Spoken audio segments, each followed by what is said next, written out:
Hi everyone and welcome to the second episode of this Stoke to the series. In this episode I thought we'd go through the standings and fixtures in the different competitions. So I'm sorry if this episode gets a bit boring as well, but in the next episode I promise I'll go through the tactics and hopefully play a game, and that is hopefully against West Bromwich Albion. But anyway, I thought we'd go have a look at the Premier League standings and fixtures first, and then the Europa League. Anyway, let's go to it and let's have a look at it. So as you can see, we're lying here in 10th place with just 8 games played, while most of the other teams have played 10, except for Arsenal and Newcastle, who played 9 games. We've got 13 points, so if we win the next game, which is against West Bromwich Albion in 2 days, and the game after that against Chelsea, we've got 19 points, which is in third place, isn't it? Yeah, about third place. So I think that is a pretty sweet position. Manchester United lying in first place, and then a bit surprisingly Aston Villa. Then comes Chelsea, Liverpool, Fulham, Everton. Relegation zone, Norwich City, Bolton and QPR. You can count Wigan in that pile as well. Most surprisingly though, Manchester City in 12th place. A bit surprisingly, Newcastle and Sunderland, but I think they will manage to climb the table in a few games. But anyway, let's have a look at the Premier League fixtures as well. We played Aston Villa in our first Premier League game ever with me as manager. Unfortunately, we lost, as you can see. Lesky was the scorer there, and Danny Da Costa got injured, and I think he was injured for about 4 weeks or something. But anyway, as you can see, 9 shots, 4 on target, and 48%, which I think isn't too bad. This was the formation I chose to play with. Oh fucking hell, sorry, my phone there. I regret I didn't have these two a bit more defensive when playing against this formation. Bit surprising maybe Tom Sauce as Trequartista, but he played really well in the pre-season, and I thought why not give him a chance.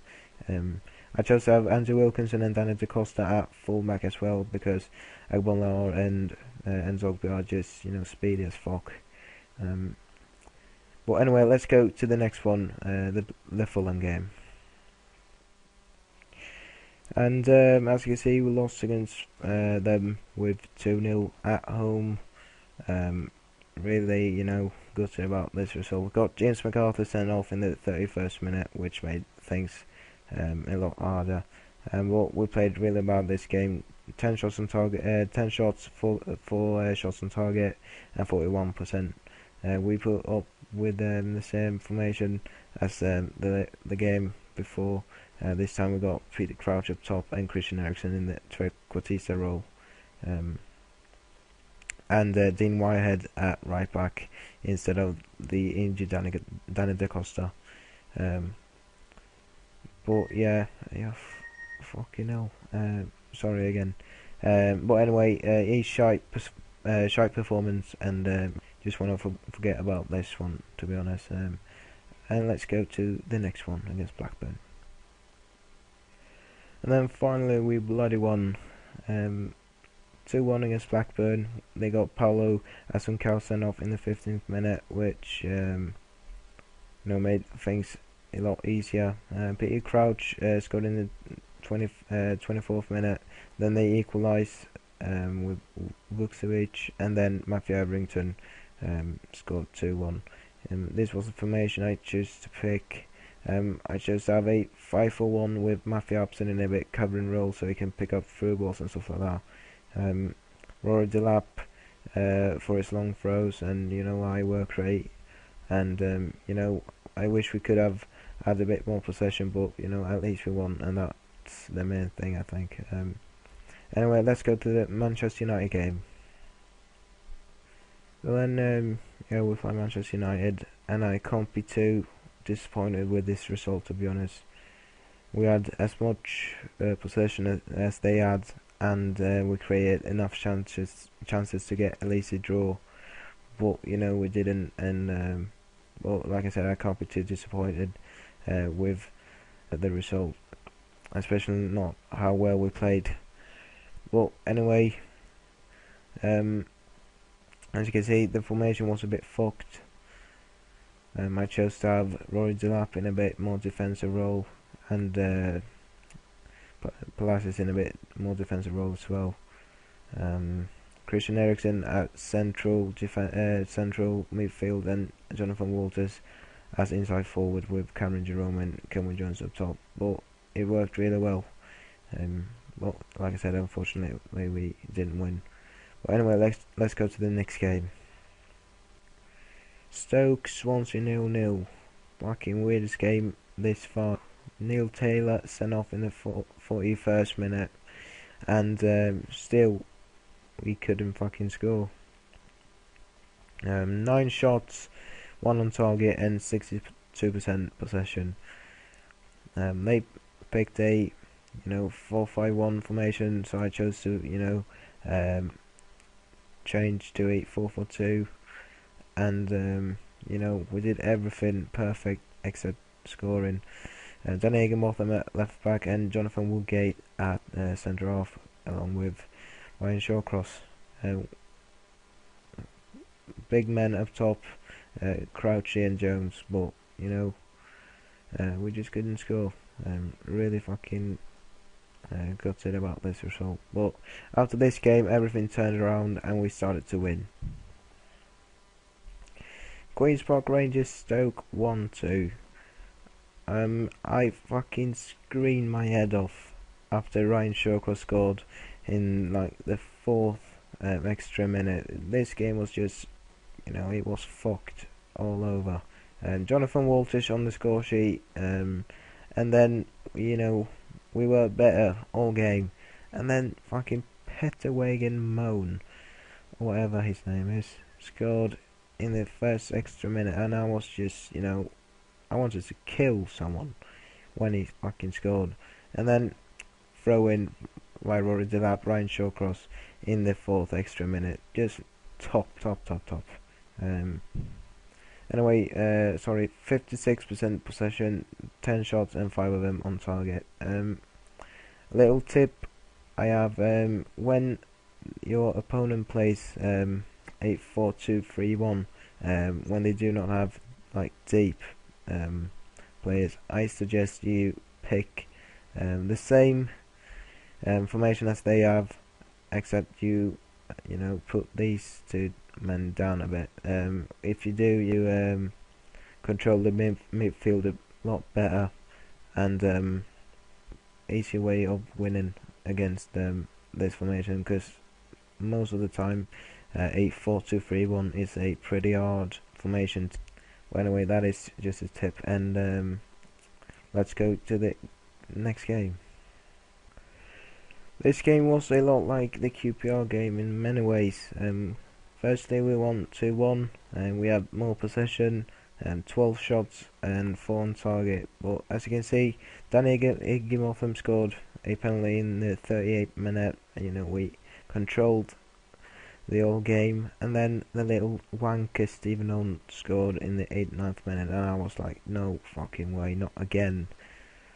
Well, then we played a magic through ball, Christian Eriksen to Peter Crouch, who just screamer in the top corner. I was so happy when he scored, and really enjoyed this match as well. They played a 4-5-1, so I thought, why not try this 4-4-2 again, like I played before against what was it, Blackburn, I think. And it worked. Berra and Stearman isn't too tall, so I thought, let's go with Peter Crouch and Kelvin Jones, and it paid off. 2-1 against Wolverhampton. And let's go and have a look at the last game. So the last game was against Liverpool, and we fucking won 1-0. I was so happy after this game. But as you can see, we got battered in many parts. You know, they had 14 shots, we had 5. They had 3 on target, and we had 1. But you know, 50%. As you can see, they got Charlie Adam and Luis Suarez sent off. But you know, before the game, I thought, you know, just have a look at that fucking formation. But anyway, before the game, I thought, you know, I am happy with a draw against Liverpool. You know, so I thought, let's just play defensively and play direct, long balls, you know, to Crouch against Crouch, and it actually paid off, and I am really happy with this result. Yeah, well, that was the Premier League fixtures, and now I thought we'd have a look at the Europa League standings and the fixtures there. So I thought we'd go through the qualification rounds first, before looking at the group. As you can see, we won 6-1 against Maccabi Tel Aviv, which we got in the Europa League group in real life. Anyway, as you can see, Jonathan Walters scored 4 goals. You know, fucking beast. That game. Johan Ziv got sent off just like in the real game. He didn't throw his shoe at the referee this time though.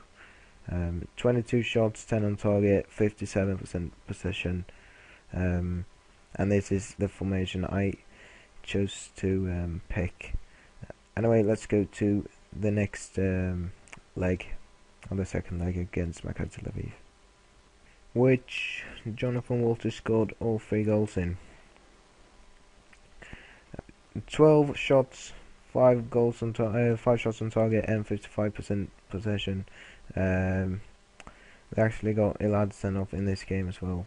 But anyway, I recommend you put John Walters in the left hand side, in a inside forward role, if you got Walters in your club, that is, because in that role he is a proper beast, just, you know, scoring for fun really. But anyway, we got drawn against Shamrock Rovers after we've got through to the 4th qualification round, and let's have a look at those 2 games we played against them. The final scoreline was 1-0, and Matthew Everington was the scorer in the 14th minute. We had 13 shots, 5 on target, and 58% possession. Well, you know, I did pick a strong side, but Shamrock still managed to just let in 1 goal, which, you know, fair play to them. They played really well. So I was a bit nervous that we weren't going to qualify to the for the group stages. This was also the first time I had John Walters at the right hand side. But anyway, let's have a look at the second leg against Shamrock Rovers. Well, thankfully, John Walters started to score again. He's got 2 goals, and so did Ricardo Fuller, and Daniel Da Costa actually scored as well. James MacArthur got sent off, which has become a bit of a habit lately. He, you know, gets sent off all the fucking time, so I decided to punish him after this game, because, you know, he's getting sent off all the fucking time. The thing was, though, they scored after 3 minutes, Craig Sives, so, you know, I was shitting it after he scored that, so I was like really scared that we lose this one. But anyway, 9 shots and 7 of them on target and 42%. Well, as you can see and tell, I was fucking shitting it before the game. I chose to pick 5 defenders against fucking Shamrock Rovers. It's unbelievable, really, but you know, at least we won. And as you can see, I chose to have John Walters on the left hand side, and he did score 2 goals when he is in the right position. But anyway, then we were qualified for the group stages, and let's have a look at my group. So I got drawn in the Europa League Group J along with the Slovakian side, Slovan Bratislava, the Spanish side, Sevilla, and the Ukrainian side, Ворskла Poltava. In my opinion, one of the toughest groups in the Europa League. Slovan Bratislava, a Slovakian club with a great manager in Vladimir Weiss, who's Slovakia's national manager as well. Slovan Bratislava, just like any Eastern Europe club, very physical and very hard to play against, and so is Ворskла Poltava. Very physical, and direct playing style, and very tough to play against. So every time you get drawn against a Eastern Europe side, watch out, because they usually are very, very hard to play against. And then Sevilla, of course, in my opinion, one of the bigger clubs in old Europe. Great squad: Jesus Navas, Negredo, Rakitic, Canute, Perotti, Trukowski, Del Moral, Escude, Fernando Navarro. Great players. I do not think Marcelino is the right man for the job, though. But anyway, a great squad they've got there. But as you can see, we lie in first place with 10 points. We won every game until we drew against Ворskla away, which I am gutted about this result, because if we had won that one, we'd been safe with 12 points. But now we have to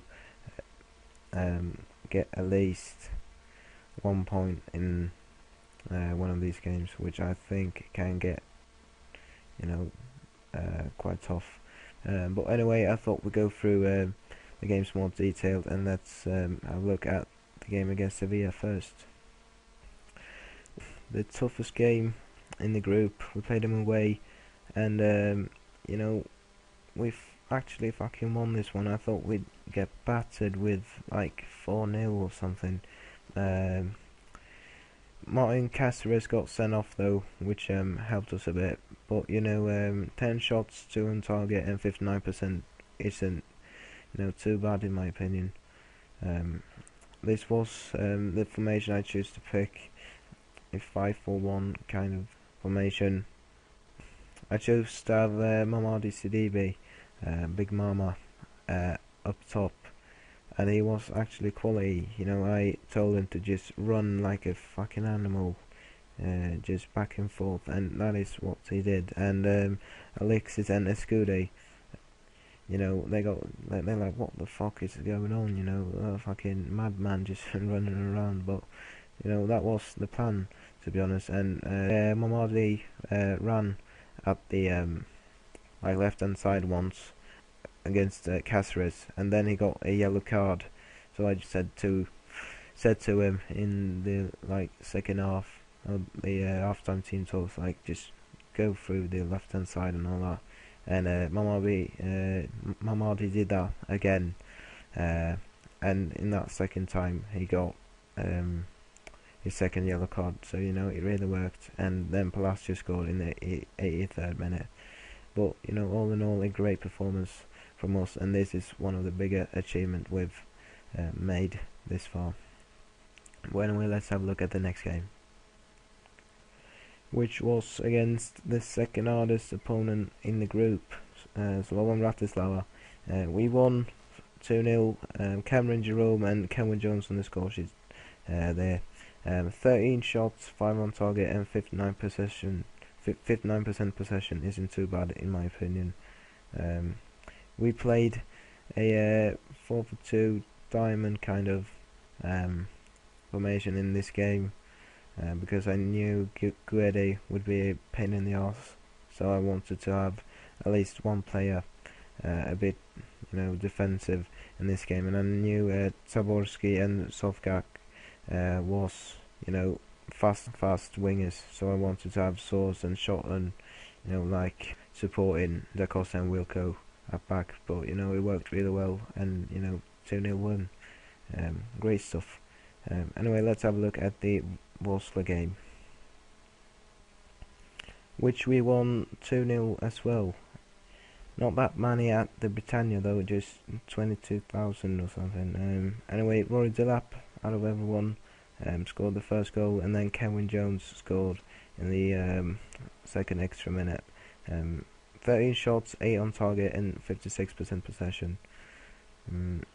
I chose to have like a 5 or 4-5-1 kind of formation, because I knew they'd play with this bit odd formation, so I wanted to have these two like backing up, and you know, it worked really well. So yeah, really happy with how we played in Europe. We got one game left though, the second one against Wolseley, which we drew 0-0. Jesus Christ. Yeah, drew to Wolseley away.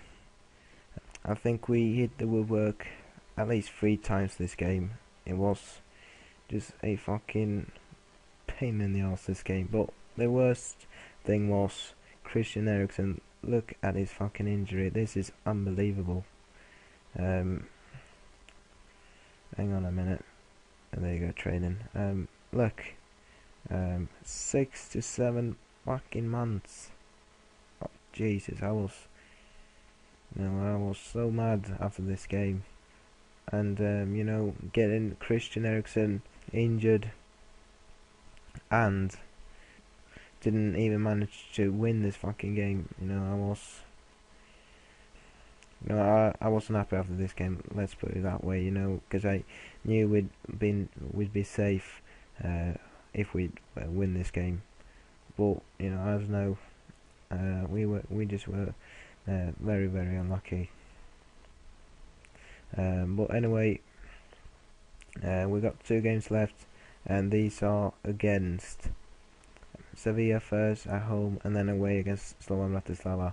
And as I said before, we need at least 1 point in those 2 games to be safe for qualification to the last 32. But anyway, let's have a look at the League Cup games, and after that the episode's over. So yeah, let's have a look at the League Cup. In the 3rd round, we got drawn against the bitter rivals Birmingham. Thankfully we fucking won, because I dislike Birmingham. Sorry, any Birmingham fans, but I'm sure you dislike us as well. Anyway, Danny Higginbotham and Ricardo Full on the score sheet. 11 shots, 4 on target, 60% possession. A 4-4-2 deep formation with Tom Sawers and Rory Delap as defensive players. We put up with the reserve team sort of. Sorensen in goal, Wilco, Woolgate, Ryan Short and Higginbotham, not the best defenders we've got. And then Roy Delap, Tom Sawers, Aris Mendy, Whitehead, and then Marmadi CDB and Ricardo Full up top. So as you can see, not the best team we've got, but even though we didn't have the best team possible, we managed to get through to the 4th round, which was against Burnley. And this game actually, believe it or not, went down to penalties. No, this game was just proper madness. We had 22 shots, 8 on target and 64% possession. Jonathan Walters got injured, but it was just like an injury for a week or something like that. Well, fair play to Burnley, they just wouldn't let us go. But to be honest, I thought this was a great game, even though I was really nervous. This was the team I picked, but as you've seen, I like to change the formation nearly every game. I'm not like having the same tactic every game, because I do scout every team before I play them, and I write it on a little piece of paper, you know exactly how I want to play and how I think we will play best against them, and it has worked really well. So you know, that is why, if you wonder, I am changing formation in every game. Well, anyway, in the quarterfinal, we got drawn against Liverpool at home, which I think will be a great match, and I do believe it would be so sweet to have to win the League Cup in the first year as manager. Well, anyway, thank you so much, guys, for watching this episode, and I do think it got a bit boring. I do believe so myself. But in the next episode, I will hopefully play the game against West Bromwich Albion. Or hopefully I will do that, because I do not have anything more to like go through and everything like that. So yeah, but again, thank you so much for watching, and I will see you in the next episode. Take care, guys. Ta-da.